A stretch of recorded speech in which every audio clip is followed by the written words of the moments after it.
সভা। আজকের আলোচনার মধ্যে আমাদের আলোচনা বিগত বৈঠকের কার্যবিবরণী পাঠ ও পর্যালোচনা, দ্বিতীয় কেন্দ্রীয় ইসলামী ইজতেমা প্রসঙ্গে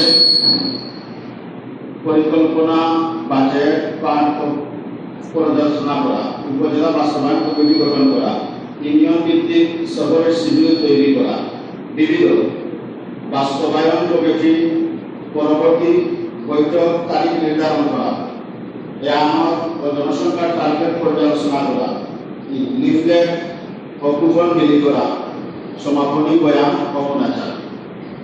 আলহামদুলিল্লাহ আমরা উদ্বোধনী বয়ান শুনলাম। আমরা এই আজিমুল শান ইজতেমা সফল করার লক্ষ্যে বড়বেলা উপজেলা শাখা আমরা 2টি বৈঠক করেছি। জেলার মেহমান এবং কেন্দ্রীয় মেহমান উপস্থিত ছিলেন।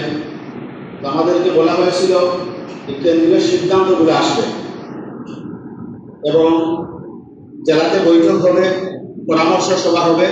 এর পরবর্তীতে 30 অক্টোবর আজিমুল শান ইজতেমা বাস্তবায়নের পূর্ণ রূপরেখা নিয়ে আমরা প্রতি উপজেলায় ইউনিয়ন ভিত্তিক কার্যক্রম পরিচালনা করবো। এই সিদ্ধান্তগুলো আমাদের কাছে আসবে। তো আলহামদুলিল্লাহ আজকে আমাদের কাছে আজিমুল শান ইজতেমা বাস্তবায়নের লক্ষ্যে কি কি আমাদের করণীয় এই বিষয়ে